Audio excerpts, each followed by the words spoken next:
everyone. I'm Dr. Dan. Welcome to the Beyond Dentistry podcast. I'm here today with Brian Hanks, who is the founder of Dental Buyer Advocates.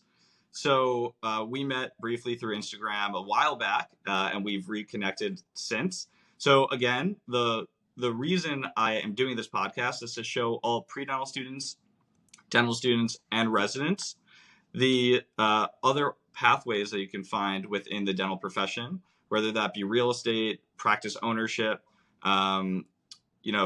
just content creation.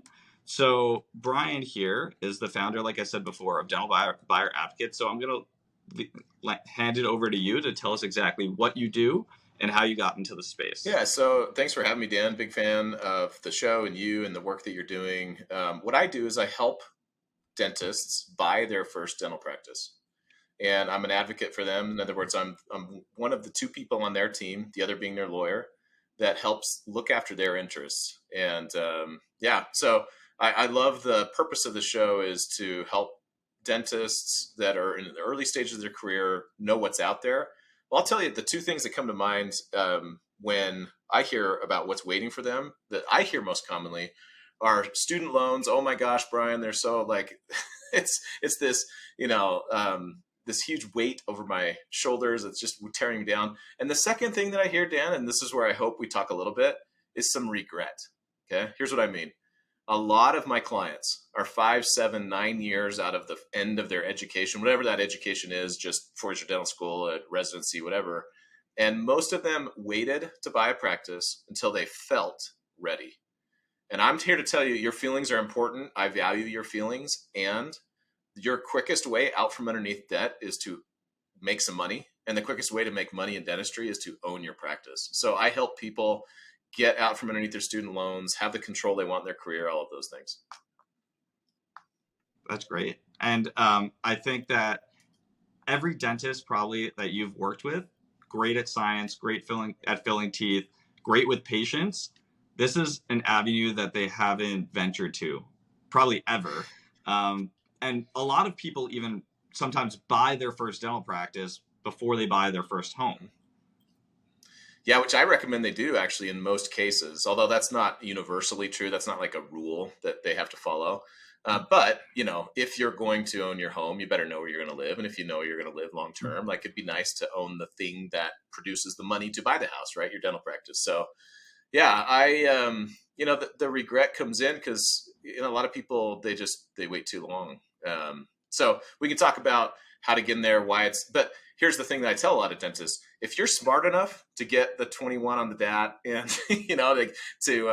to go to the University of Michigan, go blue, my alma mater, sorry, you guys out there. And you're smart enough to do all the science courses and get through dental school and maybe do a residency and things like that. Like the scary part for you is the business ownership, the HR. What if I have to fire someone? How do I get patients in the seat? Like, oh my gosh, like that is so much easier compared to, is this a two surface or a crown? I mean, that's complex. Like the rest of the world, the rest of us are going, I don't know. How in the world do you do that? Well, you guys have a system for that. Dude, like telling someone they need to show up to work on time, that can be broken down into a teachable skill, and which we could talk about, Dan, if you want to, but business is easy compared to the clinical side. So I know it's scary, but it's totally teachable. And by the way, if you don't like it, you can just pay someone else to do it for you in most cases. Yeah. And just like what you're doing with your company, what I'm doing with my company, a lot of dentists don't, I guess, realize that, like you just said, all you have to do is build a team around you. You're not the one doing all the little things that you require on a day-to-day basis. It's being, the leader in your office and organizing it the same way that you work with an assistant and you tell them exactly what they need to do for a filling. They have it out right in front of you.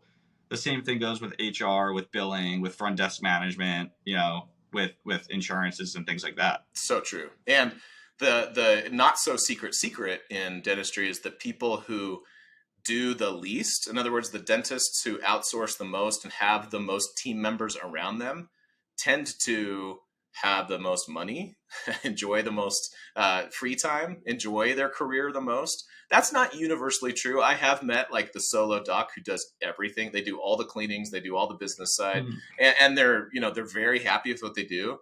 But in general, the general rule tends to be the more you have other people do things for you, the happier and more money you tend to make. Yeah, definitely. So I want to bring this to a concept that I was kind of thinking about actually all throughout dental school. It's the fact that I didn't think twice about spending $400,000 after interest on loans to get into dental school and to go through dental school. Yet, when you go to practice ownership, everyone thinks twice about taking out a larger loan because you already have that loan. But what if I took that $400,000 that I would have gone to dental school with and put it into a business? Would I just jump into it? Probably not, because it's scary. You don't know the outcome at the end of it. It could be successful or it could fail, right? With dental school, you know exactly what you're getting at the end of it. You're getting a degree. You're paying for a degree. A lot of people might argue that, but you are paying for a degree. You know what you're going to get out of it. Whereas with business ownership, you don't know what you're going to get out of it. So I'm going to hand this off to you and say, what would you advise a student kind of in that position, and what would you say in these regards? Okay, so two things. First, I'll say pay attention to your feelings and learn the facts. Okay, and I'll talk about both of those because I love your analogy. Your analogy of, all right, if I said, oh, man, this Dr. Dan guy, he's sharp. I've got this extra 400 grand sitting around. I'm going to give him the money. I'm going to charge him 5% interest, but I'm pretty sure he's going to pay me back. And what you're saying is, well, gosh, if I go open up another pizza place, or I start a home cleaning business, or I have a brilliant idea for an app. I'm going to try to do this app business. It is risky, right? Like, who knows? The restaurants fail all the time. And, but so there is this feeling of, can I really do this thing called dentistry and make it work as a business? I know I can probably go get a job somewhere and they'll pay me 150, 175. Maybe if I'm really good, it'll be a percentage of production and I'll make 250, 300 a year. And that's a pretty decent living, right? I mean, your mom's proud of you. You're definitely buying dinner for your family for the rest of your life because you're the rich dentist, right? So just get used to that. And yes, your family will hit you up for the $5,000 and $10,000 loans. I'm using air quotes, loans for the every year for the rest of your life. And that's just kind of part of the unfair, yes, but it's part of the gig. And those feelings of like, wait, Brian, you're telling me I just paid $400 for a diploma on the wall. You're telling me in order to make the most in dentistry, I got to go borrow another $1 million to own a practice? Mm-hmm. That feels crazy to me. So here are the facts, okay? The fact is that dental acquisition loans, okay, Bank of America, Provide, Wells Fargo, these lenders that lend a lot of money to dentists to go buy a practice, they have the lowest dental acquisition loans, dental practice loans have the lowest charge-off rate of any small business loan on the planet except funeral homes. Okay. Mm-hmm. In fact, and I can't say which one, but one of the 3 biggest dental lenders in the country in calendar year 2022 actually collected more on their dental loan portfolio than they lent out. Okay. So think about that for a second. Some big some big bank lent out over $1 billion in money to dentists to buy a practice, and they, in loan payments, collected more than they lent out. Meaning, sure, some dentists somewhere failed in their business, but the only dentists who don't make it in business ownership are the ones who, generally speaking, have a disability, a divorce, mm-hmm. or they're on drugs. And those realities exist, and you can't be blind to them. But if you're smart enough to get into dental school, you are definitely smart enough to run a dental practice. Doesn't mean it's right for you. Doesn't mean it's the right thing for everybody. Mm-hmm. Emotionally, some people don't like it, and that's okay. It's not the answer for everyone. But if it is the answer for you and you think it is, don't wait. Do it as soon as you can and put a good team around you for sure. Yeah. So with dental practice ownership, you toyed on you kind of talked about it's not for everyone, right? So who is it for? Because a lot of, and this is just, in my dental school class, we had like 70% women, right? And so I'm sure you work with a lot of practice owners from all over and people who are potential practice owners. Um, Women like to, and even millennials, talking about myself now, we're all about work-life balance. We want to make the most amount of money with the least amount of work. We have the 4-day work week now, hybrid, right? We don't want to do as much, but I've listened to a couple of your podcasts also. You always mention, being in practice ownership is your head is at the top, Mm-hmm. right? Like you go home at night, you're thinking about it. Yeah. If you're an associate, you can leave work and that's it. You don't think about it until the next day. Right. So what qualities do you see in people who would be a good fit for practice ownership versus one that maybe wouldn't be? So two things it's a two-part answer. The first is the dentist who wants control. Okay. So if you like control in your life, ownership is probably the way you're going to want to go. Okay. Here's what and by the way, the second thing is proclivity to learning. Do you like learning? But I'll come back to that one. Let's talk about control for a second. Control, and what I mean by control is if you know for sure it matters to you who your assistant is, which insurances you work with or don't take, whether or not you can hire and fire an employee, the hours you are open, right? Which days of the week you do work, when you can take off for vacation, and those things matter to you. Which, by the way, I'm technically Generation X, so I'm the next generation behind you. Those totally matter to me too, right? I think it's not just millennials. I think we're talking about human beings here. Yeah. And yes, millennials tend to be a little smarter than the generation. They're just faster to get there. But I think if you like control and you want some control over your career and all of the things that I mentioned, then you're probably going to want to be an owner. Because the flip side of being able to go home and not think about how to fill the schedule and whether or not to hire and fire someone is that someone else has control over the basics. Yes, who the staff is, the days that are open, the hours, whether or not we're taking insurance and Medicaid. But it's also really true. I mean, I have a little skewed sample, but I have yet to work with an associate who worked, for example, for like a DSO, for example, that said, "Oh my gosh, Brian, the DSO didn't care what procedures I did. Like they just totally let me do what I want." Heck no. If you're running a DSO, you're watching the production by procedure code and report, and you're telling, "Hey, it doesn't look like you're doing enough crowns there, buddy." And there is some pressure to produce a certain type of clinical dentistry. By the way, it's the type that puts the most money in the bank account. And so if you like the control to be able to do the best clinical work, the ownership tends to be right for you. And the learning thing, by the way, this is super easy. If you are listening to this podcast, you're the type of dentist who likes to learn things about dentistry. So, 100%. So I just said 100% of your audience, Dan, should own a practice. Now, I may be a little overboard there, but if you like to read books about history or anything, and you've read a nonfiction book in your life, you're probably good to go. That's like the only type of book I read. Yeah. The only type.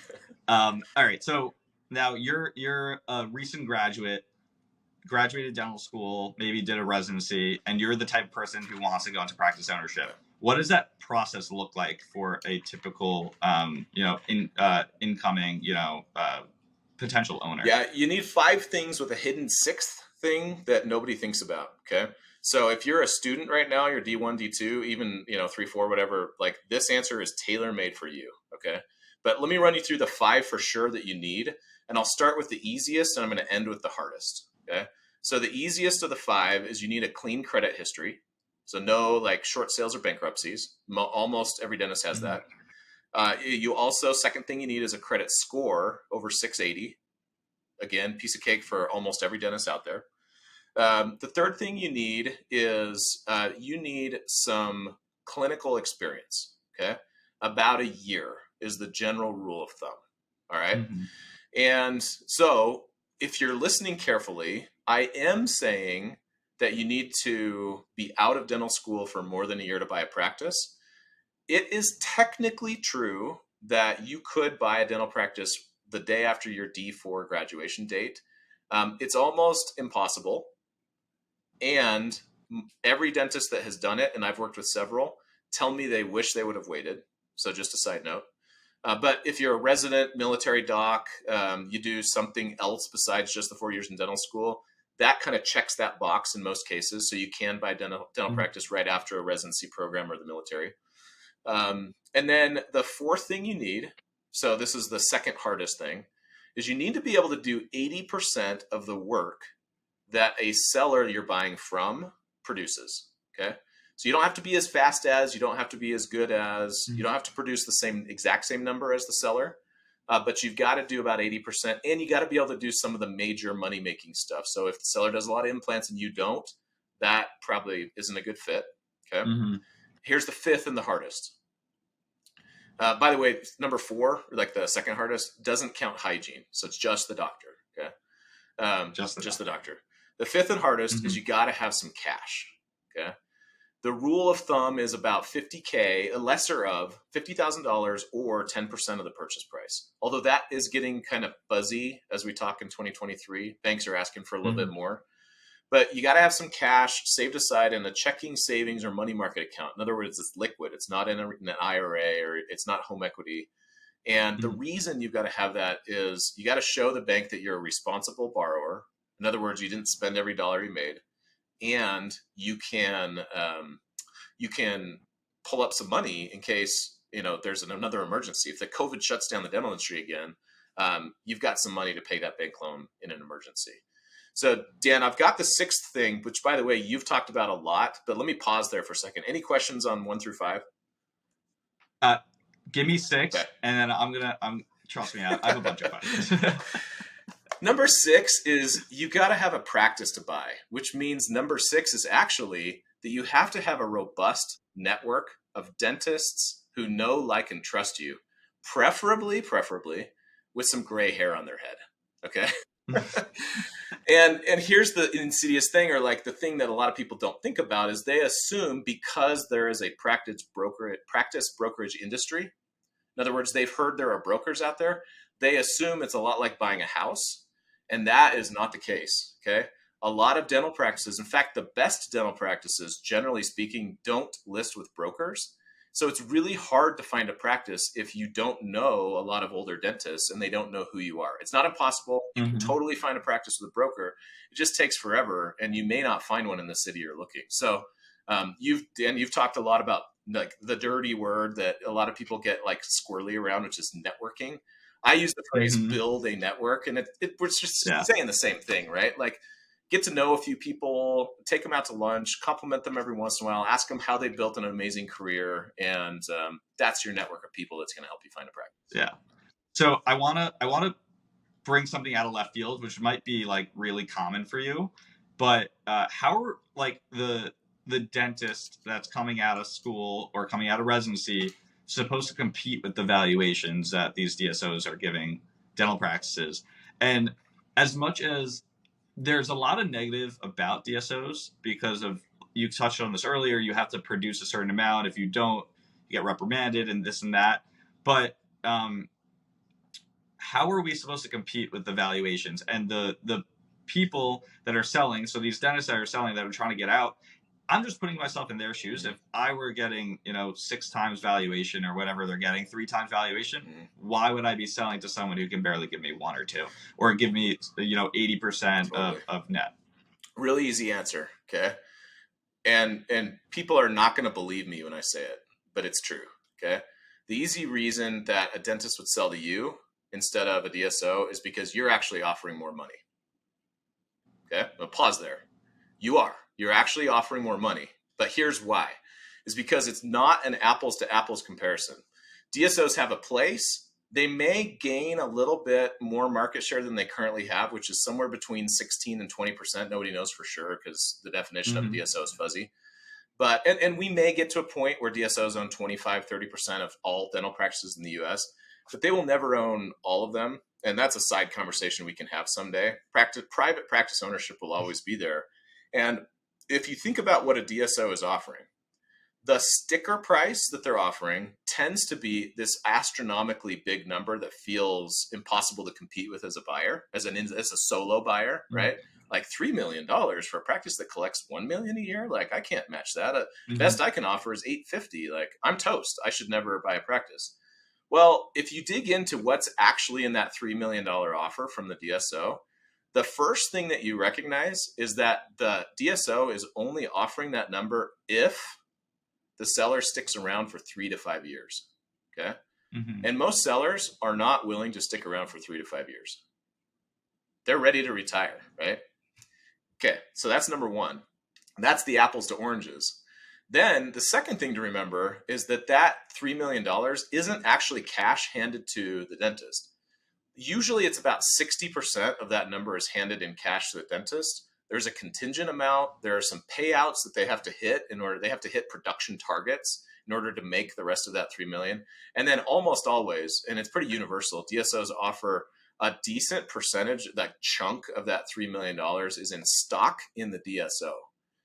And sometimes that's paid out, other times it's not. And usually what's really interesting, because I'll get a little bit in the weeds and then I'll pull right back, Dan, I promise. But Okay. the US tax code is progressive, right? The more money you make, the more your tax bill is. Okay.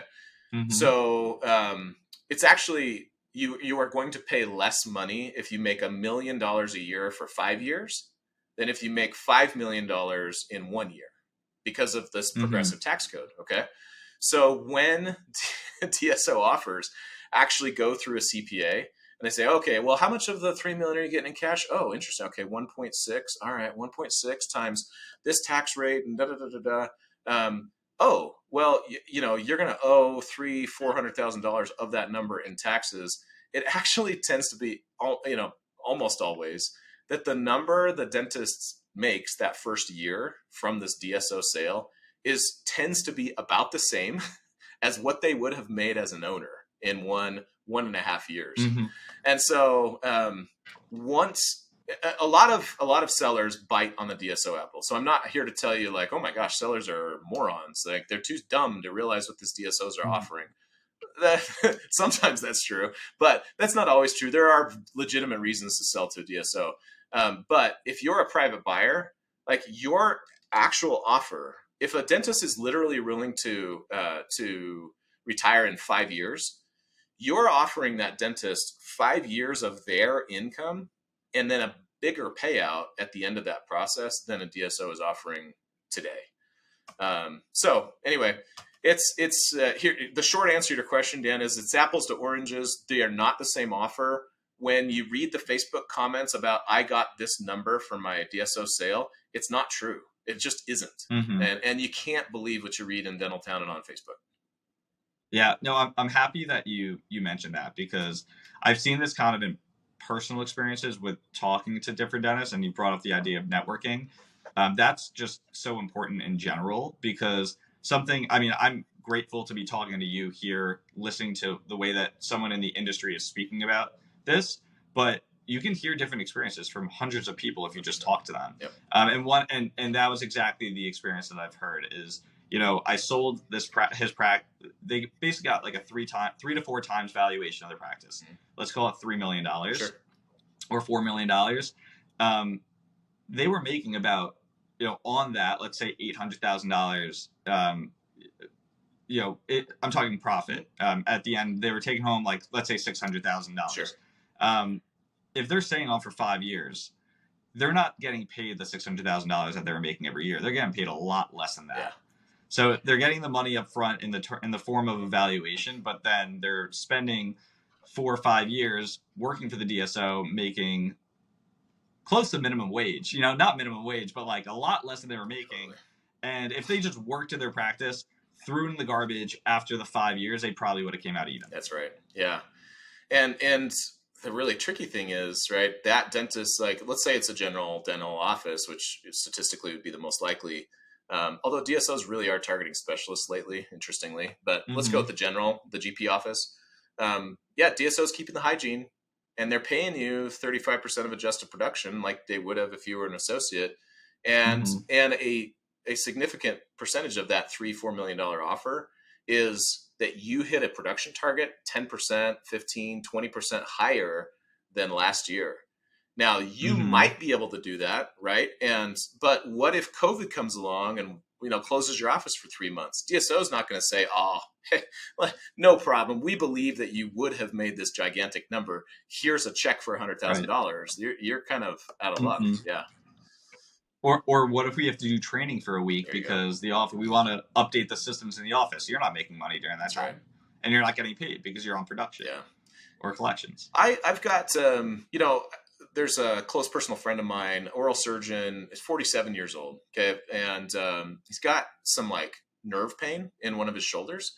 And it made all the sense in the world for my buddy to take some chips off the table, sell, in his case, half of his practice to a corporate entity and just secure some financial stability for his family in case he's got some, inability to use his hands and arms the way he needs to perform surgery. Mm-hmm. And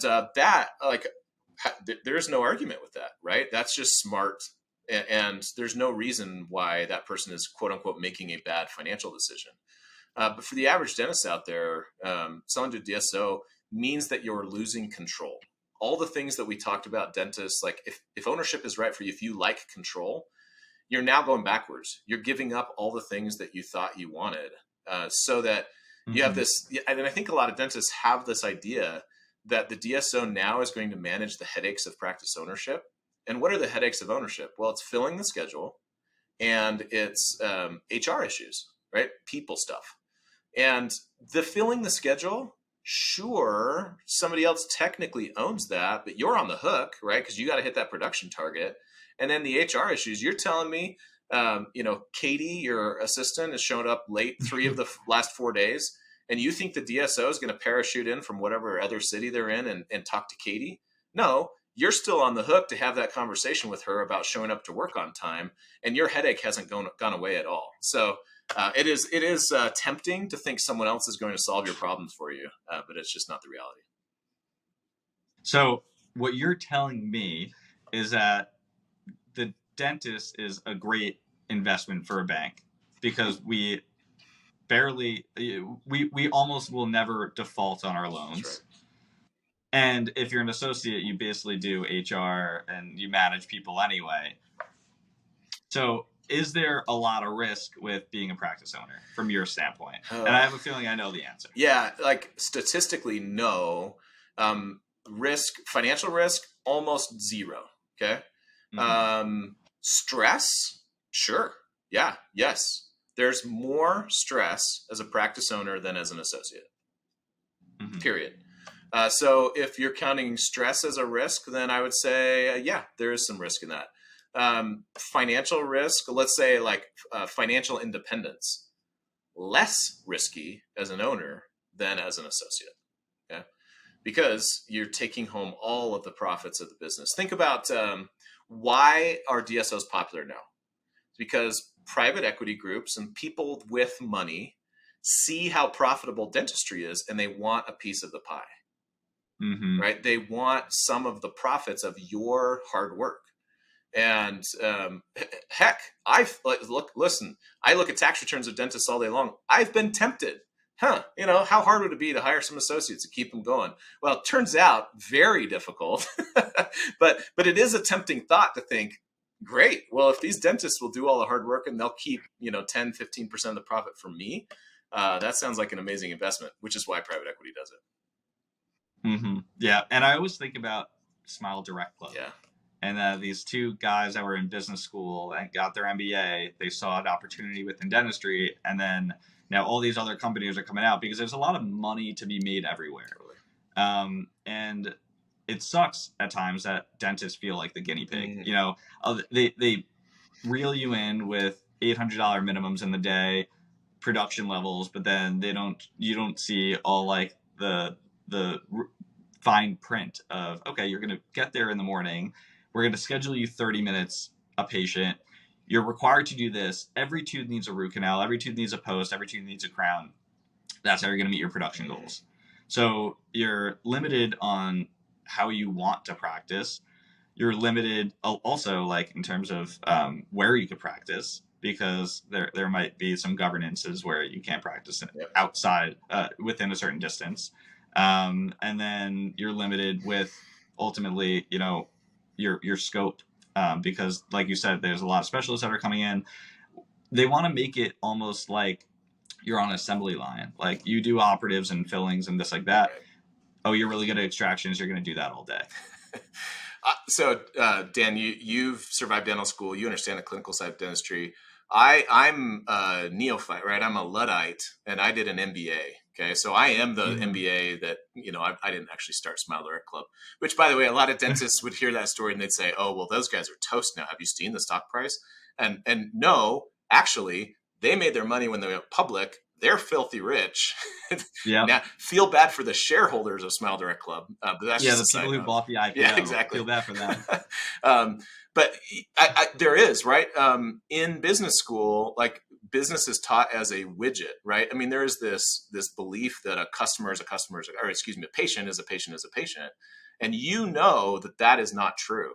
But in business school, we treat it as if it is a fact that, you see 10 patients, you should have 3 crowns. I don't understand what the problem is, right? And that's just not reality. 100%. So I wanna get into what you do on your end now, because I think that we have a very similar background. Maybe you started at a similar time, but you, from your podcast, you had a lot of experience in the dental industry. You decided, okay, let's bring this into a course that I could sell. You wrote a book.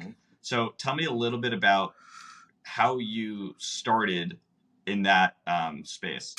I was working at a dental CPA firm as an investment advisor, helping dentists with their financial plans and taxes. Okay, so I was a dental CPA doing taxes, financial planning. I was the junior guy at 2 different firms. As the junior guy, I got the accounting and investment clients that the older advisors didn't want, AKA the associates. Okay, because the associates have a bunch of debt and they have no savings. So, and they have all the questions. And so I got all of those clients who were buying practices, right? And I would get these questions, Dan, over and over, like, how do I know this is a good practice to buy? The broker says it's worth $750. Is that a fair price? Like, how do I know?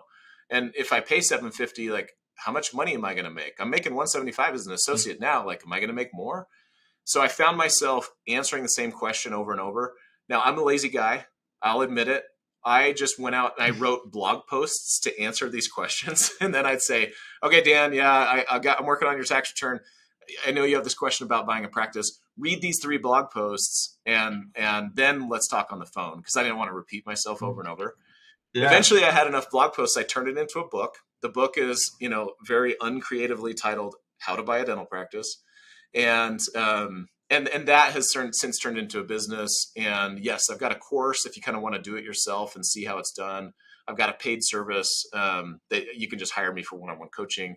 But it came about because I saw that there was nobody else out there helping the buyer. There are a lot of brokers helping the seller. The lawyers are helping protect them legally, but no one was answering these fundamental questions. Is this a good practice? How much is a fair price to pay? And how much money will I make? And how do I manage this process? So I've set up the business to answer those questions and help through the process. And that's all I do now. I don't have anything I'm trying to sell after the fact. I'm not trying to be your longtime consultant or tax CPA or anything. I just try to be good at this one thing. And it's a blast. It's a lot of fun.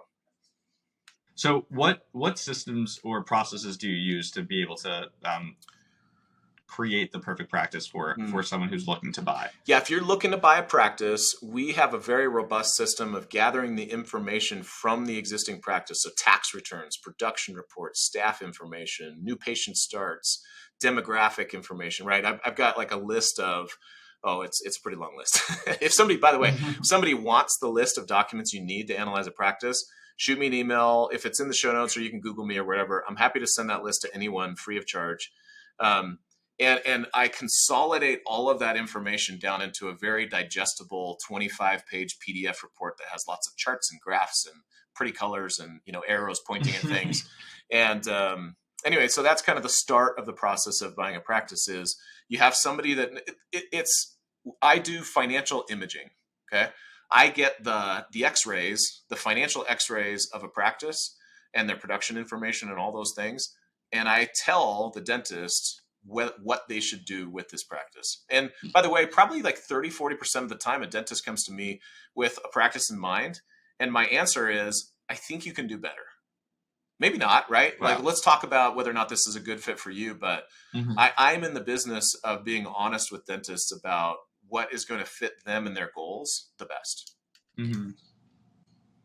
That's interesting that you're saying that, because it seems like you're doing really well right Oh, now and you're thanks. successful. And part of what I found to be my success is that a lot of the students that came to me and they're like, "Hey, these are my scores.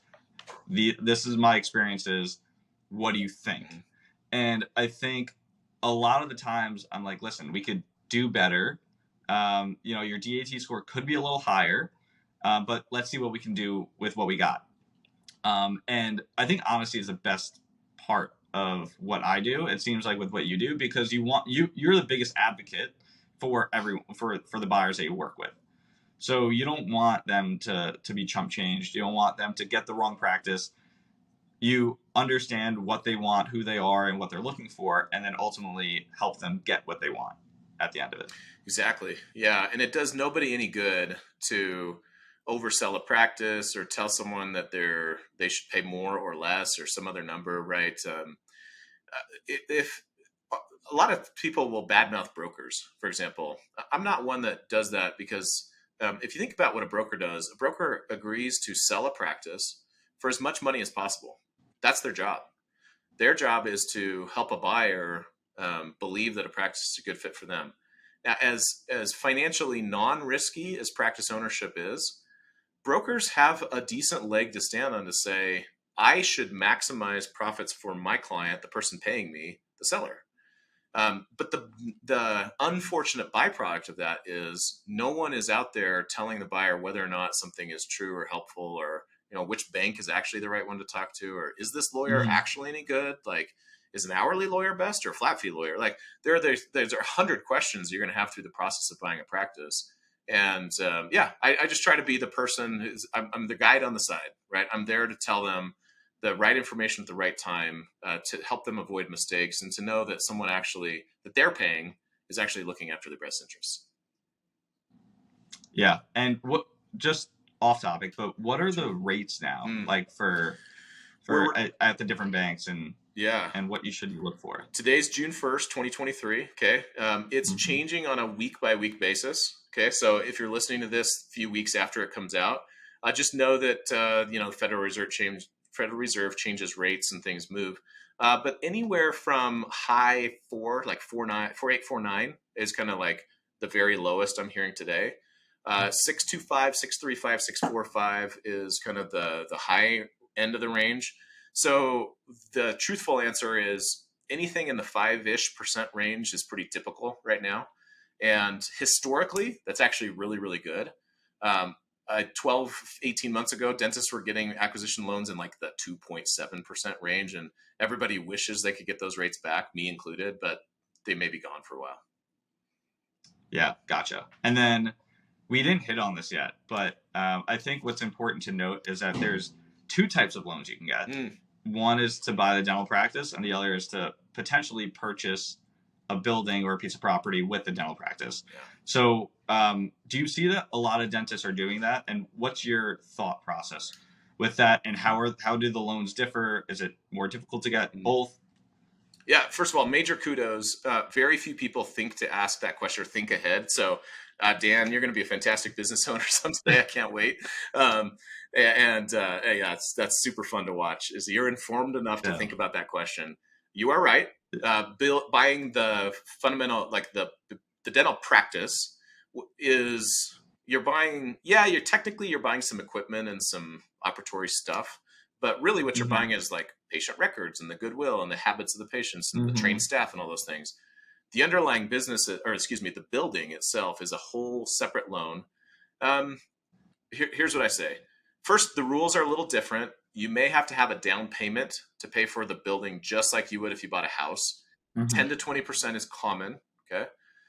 If you're financially able to buy the building, I generally say that's a smart thing to do. And if you're Mm-hmm. able to buy it at the time of the purchase of the practice, 2 thumbs up, fantastic. If you're not able to buy the building on day one of practice ownership for whatever reason, maybe it's not for sale, maybe the current owner leases the space, that is not a disaster. Okay. I know a lot of financially independent, very wealthy, very, very wealthy dentists who rented their entire careers. And, Hmm. and they were, the AC went out, roof started leaking, the pipe burst. Not their problem. They called the landlord, right? And yeah, maybe like in some detailed lease versus buy analysis, they lost out on like, $100,000 in their career, $200,000 in their career of potential profit from owning the building. But it's actually not that big of a financial difference in ownership versus leasing a building. If you take the money you would have saved in the building and invest it in the stock market somewhere else. So it comes out to about the same, Exactly. basically. If you were to make some smart investments on the other end of it. Yeah, and that if is really like I'm hearing in my head, I'm hearing like the guys from Dentist Money laugh at me, right? Because if the cash is available, like dentists tend to spend it because they're human beings, because every human being spends the Right. money. So that's why I say I'm kind of biased towards building ownership because it Hmm. becomes a forced savings mechanism, right? You've got Right. this second loan payment on the building you have to make. And then you retire and you're selling your practice. And now you're selling this building. And the reason you're selling the building is because you were forced to make a loan payment for the first 20 years of business ownership. And now you've got this 100%. other asset that's great and it's fantastic and it helps you retire faster and it's awesome. 100%. And then we have something real estate, right? So like a real estate company, you have your dental practice.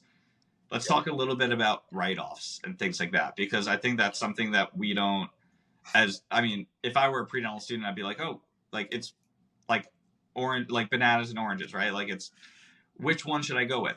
But really, there's like a lot of other benefits besides the fact that, okay, at the end of the year, you're making $300,000 versus $200,000, or $600,000 versus three as an associate. You have write-offs. You're a practice owner, building credit. You have credit card. Like all of these things come into play that we don't really talk about. It's the same thing like when you work for a hospital. Maybe you make a little less money, but you have all these benefits on the side, right? Yeah. So where are you really winning?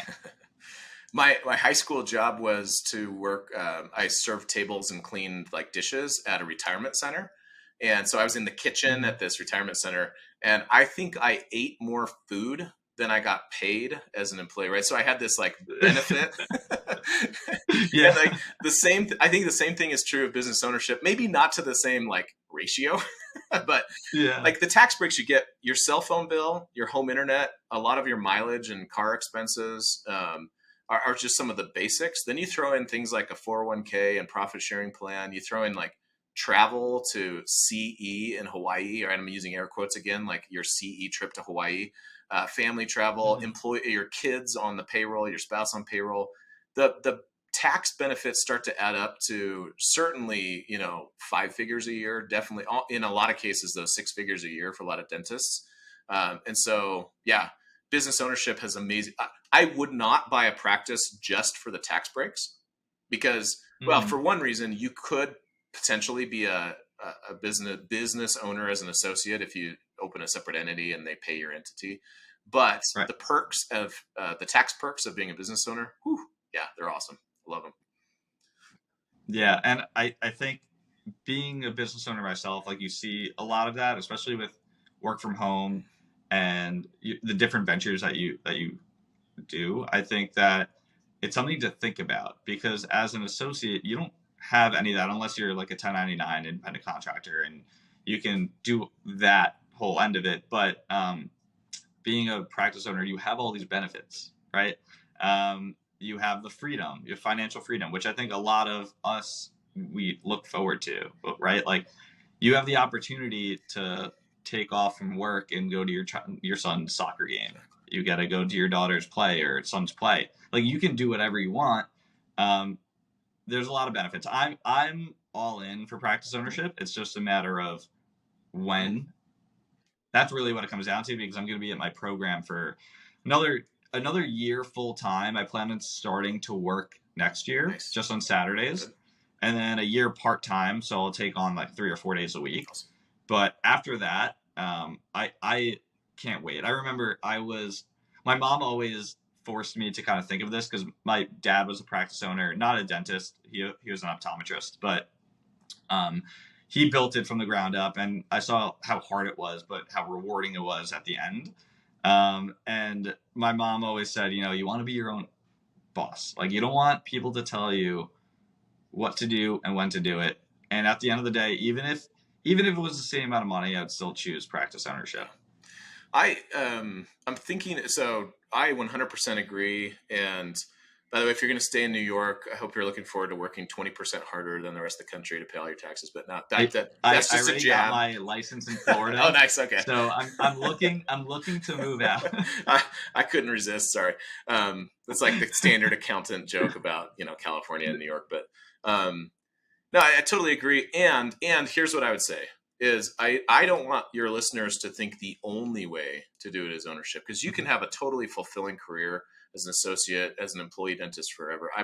I was thinking about a military doc I helped buy a practice. He closed about a year and a half ago, kind of post-COVID, owned the practice for about 2 months, had a nervous breakdown, it just emotionally a little bit overwhelmed. There were some other things happening in life, but dentistry was a big source of the stress or ownership in the practice. Sold the practice 2 months after he bought it and hasn't looked back and has never been happier. Okay. And so in his case, practice ownership was actually not, the juice wasn't worth the squeeze. Right. And so, I don't want anybody to feel any shame in thinking, I don't know that I really want to own a practice. That's totally fine. What I don't want people to do, though, is think, oh my gosh, my student loans feel so overwhelming. I'm going to wait 6 years, 7 years, 8 years till I've paid off my student loans, then go buy a practice, because then you've lost out on the time value of your income that you would have made as an owner, plus the time value of your experience as an owner. Right? You were in the hot seat that much sooner, and the hot seat isn't that hot. You're already in the hot seat as an associate for the most part. So that's what I'm hoping people don't put off, is that decision. Right. Yeah. I always think about my first year of dental school and how hard it was to transition. I always think about the first year I was in clinic and how difficult it was to get through one appointment. I have never been through practice ownership, but I could imagine it's the same thing, where the first year or two might be really difficult, but once you get over the hurdle and you hit the ground running, it's manageable. You know what to do. You know what to look for. So that is something I look forward to learning about. And FYI, I actually did graduate with an accounting degree. Oh, also, nice. So, okay. And I got my MBA. Oh my gosh. I now that you say that, I actually did know. That's embarrassing that I forgot. But anyway, I totally forget. Yeah, I totally agree. And so the accountant in me also cringes at things too. I didn't get my CPA though. Yeah. So. Well, you are, so. You've got the bug. You don't have to be a super entrepreneur like Dan to own a practice. And Dan's going to be a fantastic owner because of the experience that he's had in doing things like the podcast and the consulting business and all the other things you're doing. So, yep. I appreciate it. But to all the pre-dental students and dental students out there, the best way to learn, I said this before, is go into a practice, right? And just talk to them. Half the things that I even shadow to this day and work with different docs that I work with in residency. And I always talk to them about the business, because you see the headaches and you see the good things. You see both. And then you can get so many different perspectives to where then you can develop your own mindset about it. You can develop your own plans, and then go from there. Talking to just one person doesn't do it, right? Then you get a single view about such a grand topic. I think the biggest thing within dentistry is to develop your own skills, your own mindset about things. It's the same thing, working with one dentist coming out, you're probably going to become that dentist clinically, because that's the way that they do it. You're going to learn from them. But if you see a plethora of dentists, you can develop your own ways of doing things, especially with practice ownership, with your mindset of practice ownership. So, do you mind if I leave your audience with a challenge, Dan? Sure. So if you're looking for one tangible thing to do as a result of listening to this podcast episode, I'm going to challenge you to do one thing that if there's 100 people listening to this, only 2 people will actually do this. And if you're one of the 2, you're virtually guaranteed both success as an owner, but just an amazing amazingly smoother ride as a dentist in general. Okay. So here are the steps. Open up Excel preferably, but if you don't love the single greatest piece of software ever invented by mankind and you must go do a Google worksheet, fine, go do a Google worksheet. But open up a spreadsheet and put 100 rows down and just make a couple columns, okay? Name, date contacted, what we talked about, okay? And I want you to set a goal by the time you're done with dental school, residency, whatever it is, to have 100 names on that list, preferably practice owners if possible, but could be professors or could be someone that graduated a few years ago that you're talking to. You can't just cheat and put all your classmates on the list. And what I'm telling you to do is a systematized way of building a network of people. And if you do that, like I said, the world is your oyster. 100% agree. So I appreciate you coming on. I think that we could have probably had 10 podcasts covering everything, but we had a nice little shortened version. So if anyone wants to contact Brian Hanks, you're more than welcome to. He said his email, I think, before. You can visit his website. So why don't you tell everyone? Dentalbuyeradvocates.com. Advocates is plural. And Brian Hanks, Brian with an I. And just Google me. You'll find me. And I'd be honored to be a resource for anybody. And if you just want to ask a question, don't hesitate to reach out. Make me one of the 100 people. And he's also on Instagram, Dental Buyer Advocates. Yeah, that's true. I always forget about Instagram. Yes, yeah. Sometimes making a fool of myself and not as polished as Dan, but I'm there. No, come on. All right, thanks for coming on. Thanks, Dan.